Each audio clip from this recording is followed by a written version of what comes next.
And I don't know about you, but I got really into pandemic cooking.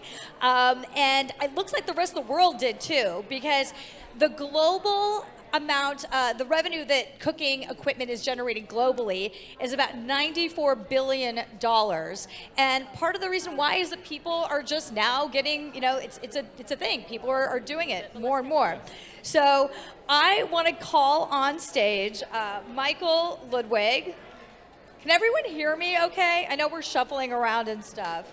Michael Ludwig, he's the director of customer experience of Hexclad, and Jess Cervellon. She's the VP of Retention and Advocacy at Kustomer. We're going to talk about winning hearts and minds of e-commerce, because God knows all of these cooking equipment, especially Hexclad, won my heart. You guys, come on up. Welcome, Michelle. Excuse me, Michelle. I'm still back, thinking about Michelle's hair. You guys, that's what's going on. Michael and Jess, let's have a seat. I'm going to move you guys over this way. Okay. Shuffling. So we have some experts, truly the world's experts here on on customer experience and understanding how to lasso in that e-commerce customer. Michelle, my mind is just on Michelle's hair. I gotta move on, people. I have to move on. Jess, I want to talk about the. Hey guys, if you're in the back talking, I would just move yourselves out of the room or into the green room. Is that okay? Thank you. We were talking about AI in the green room and how it is just now really having this universal adoption, and people are really being less scared of it, but actually adopting it so that it works for them. Jess, what is the best use case for AI, and how quickly did you have to get yourself up to speed, as it felt like a tsunami? Suddenly people were afraid of AI, and all of a sudden everyone's implementing it and using it into their CX. Talk about how quickly you had to adopt to this and how you implemented it. Yeah, honestly, this is my favorite subject, let's be real. So prior to Kustomer, I was actually the VP of Customer Experience at Feastables, the Mr. Beast brand. And this is why that story is relevant, especially for AI. So, when we were building the customer experience department at Feastables, we knew that we were going to be with a ton of tickets. Shout out to Sharma Brands, because they actually made me recognize that. But we knew that we were going to have a ton of tickets, a ton of people saying I love Mr. Beast, or where's my order, and all of these very low-hanging fruits types of items. And so I had a very tiny team, and I didn't know the type of customer I was going to have. I didn't know how many customer service agents I needed. So I needed to lean on AI, and I needed to learn it very quickly. And so what I actually did was I implemented Kustomer as a tool, and I also implemented an AI chatbot into our house of CX tools.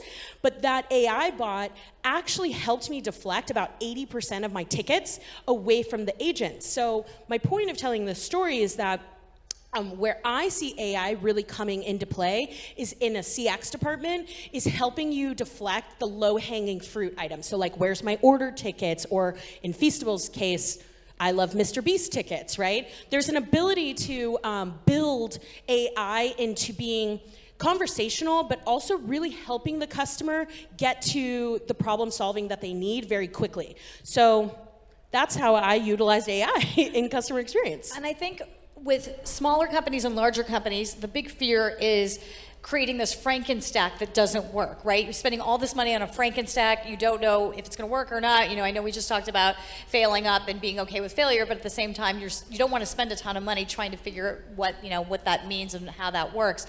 Michael, we were going over notes, this over email, and we were also talking about CRM platforms. Yep. How much do you lean on those, and how do you? Is it inevitable to have to create a Frankenstack in order to figure out what works and then create that CRM platform? Can you implement AI to help you create that platform that works immediately out of the gate? I think so.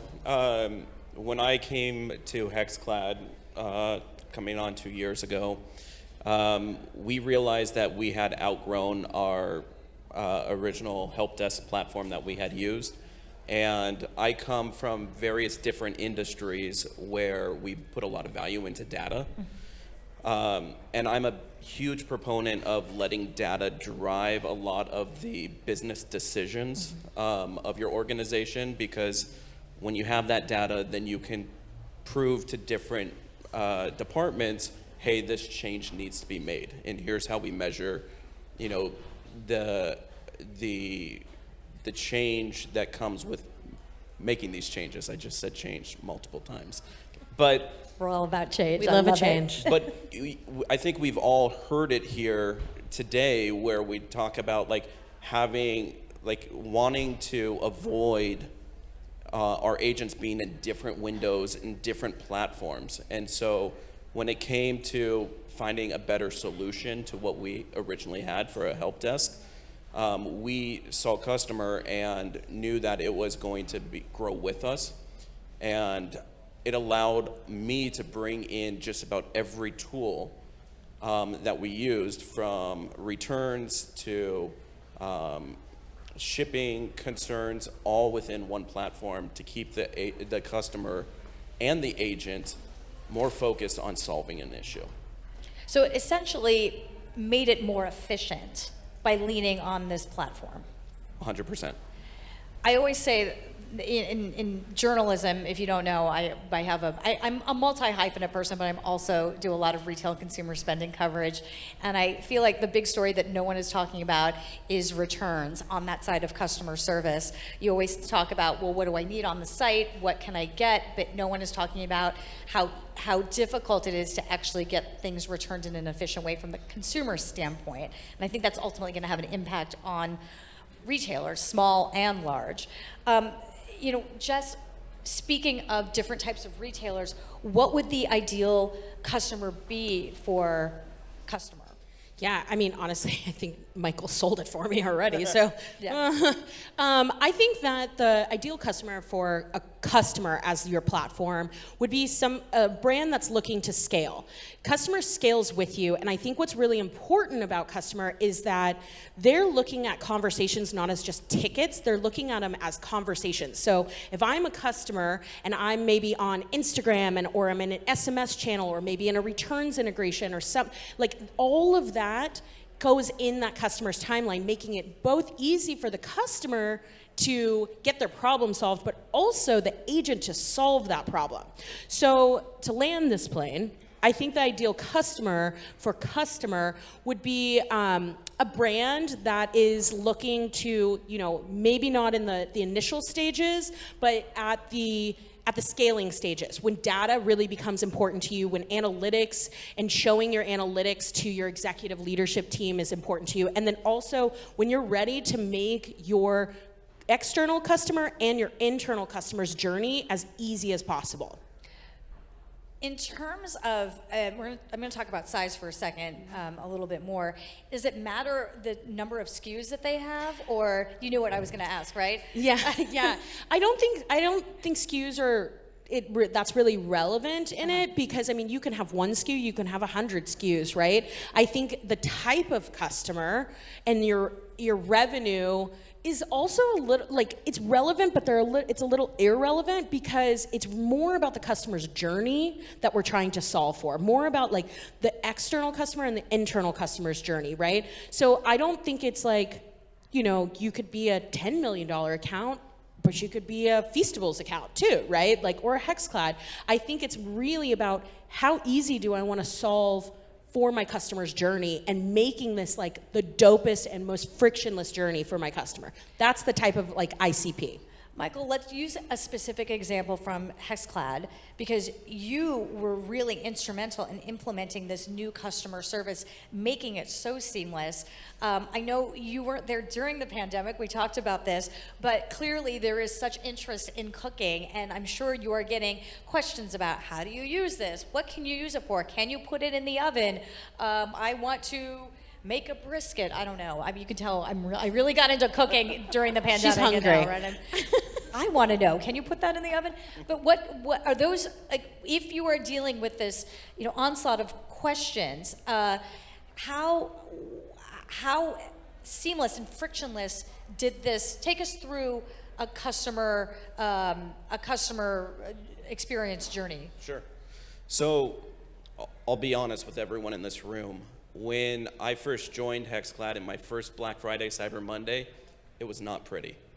But there was a lot of... Tell us why. We want to know the why. Just because for the past 7 years, maybe, HexClad has grown about 110, 115% year over year. And it's nuts. Like when executives tell us, like, if you haven't been through a Black Friday, Cyber Monday, like, buckle up. Like, you're in for a treat. Like, I've been with a number of different organizations, but nothing prepared me for the onslaught. Because it was just so popular, and there were so many people that were coming to the site and wanting a specific product. It was selling out. It was, I'm putting words in your mouth, but no, was that you're what's exactly happening? right. Yeah. So we took the feedback, or I took the feedback that I learned from the first Black Friday, Cyber Monday sale that we had in holiday 2022 now. And we took the feedback that customers gave us on reaching out to support. And we tried to address each one of those areas of opportunities. We tried to address those for future interactions that we had with our customers. What we have found was, like, if we can make their experience as frictionless as possible, we're going to see that return on that customer, right?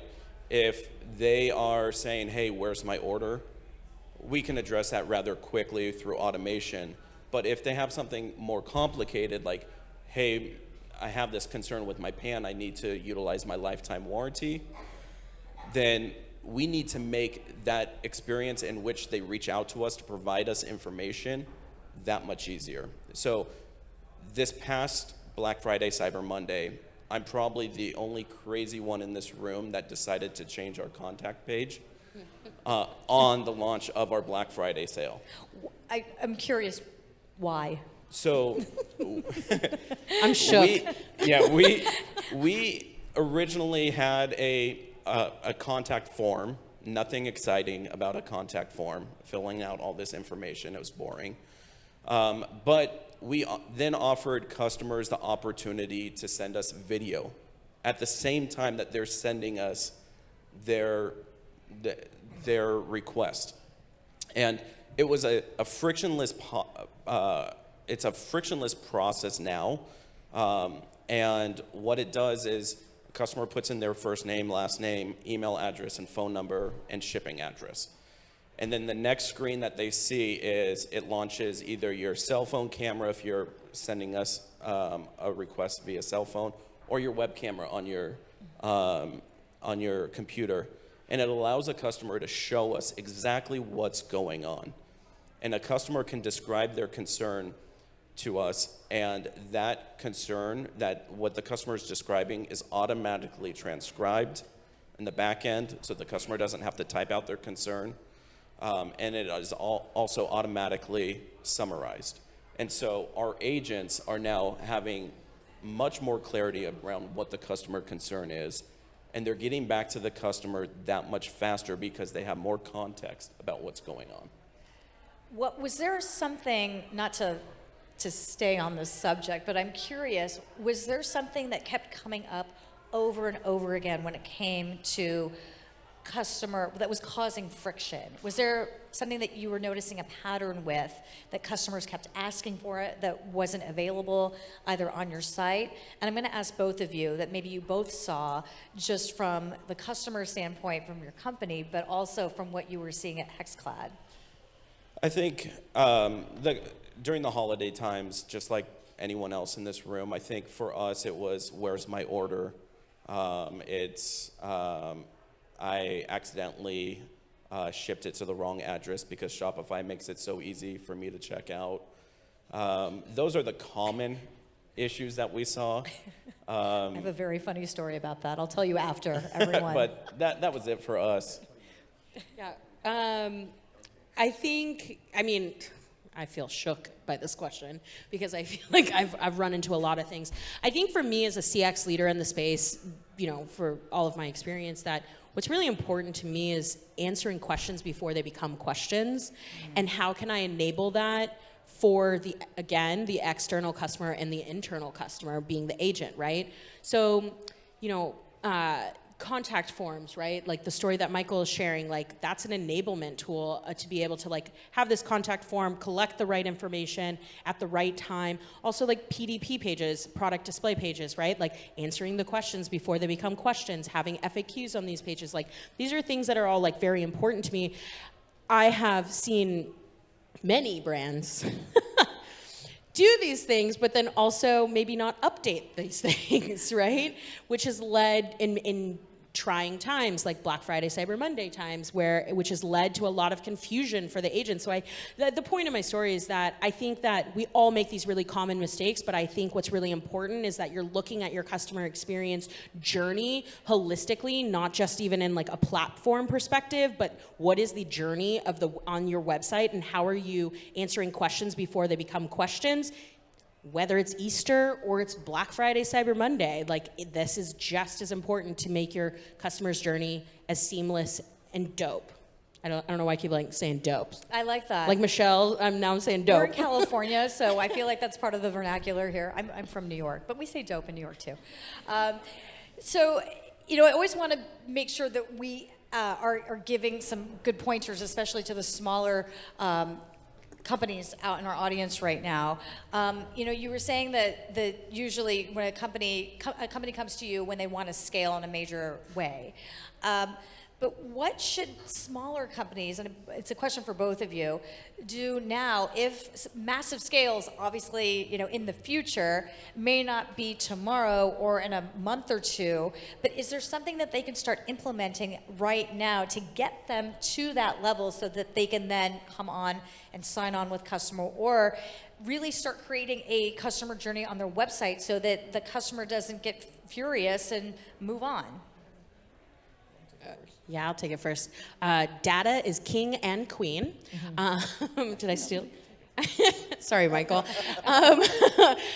Data is king and queen, like straight up. Listen, every ticket that you get, and I don't mean just ticket from an email perspective or a chat, I also mean any social comments you're getting, any social DMs, like anywhere where your customer is talking to you in these early stages of creating your company and creating your brand, that information is so absolutely important to tag and to ingest to create a feedback loop, because what's going to happen is you take all this data, right? You create this feedback loop. That feedback loop of what your customers are saying is going to bleed into your product development, bleed into your marketing and your supply chain and your fulfillment. And it's just really important. So I don't care if you're, I feel like I'm going to hammer this into everybody's head, but I do not care if you are making $1 or you're making $100 million. I think it's really important to understand your customers' data and feedback loop that into your company, because that's what's ultimately going to help you scale. And so from a tool perspective, looking at tools that are going to help you and enable you to make that as quick as possible for you. And when you say data, you mean when is your customer shopping? Who are they? Yeah. What are they buying? What are they looking for? I mean, the basics, but yeah, and even more specific too. Yeah, so all of those channels that I was referring to, like tagging it, right? Like categorizing it, all of those things, taking all that information. I mean, serving I feel like I can nerd out. I'm just going to pass this to Michael because I feel like I'm going to steal his words if I keep going. Yeah, keep going. Yeah, I think Jess hit it right on the head. Like for me, it's always been about the data, right? And the analogy that I always give is like you can't build a house unless you have the foundation in place. And data is your foundation, right? It helps you make decisions. It helps you create different flows for your customers. And so find a platform that supports all the data that you're looking to collect, and allow the platform to pleasantly surprise you, right? Allow it to give you data you didn't even think about before. We utilize data in many different ways. A recent example of this, and this time I don't know if I'm going to have 1 minute to tell this story, but hopefully I do. A recent example of this is I was able to export all of our customers' email addresses that we've interacted with customer support, and we compared that to customers that have never reached out to support. We saw that a LTV of a customer that reached out to support was 21% higher than someone that's never interacted with our support team at all. So value the support team, realize the impact that they're making to your organization, although it might not be clear on paper. Understand that they are making a huge impact. They're the face and brand of your organization. That's extremely great advice. Thank you both so much. Jess and Michael, we have 12 seconds. Should I tell you my very quick story about Shopify? My husband works for a very famous person, and I had sent a gift to this very famous person's daughter. Well, I was buying bikinis that summer, and Shopify, because you go fast, I accidentally sent 3 bikinis to his daughter, and I got on the phone, I called customer service, but it happened to be the CEO of the company. She goes, "This is customer service. I'm actually the CEO." And she changed it, thank God, so quickly so that these bikinis didn't get sent to this poor, I think she's 10 at the time, 9 maybe? I can't remember. But yes, so Shopify. That's efficient, Shop but app. not a little scary. Anyway, thank you guys so much. Thank you.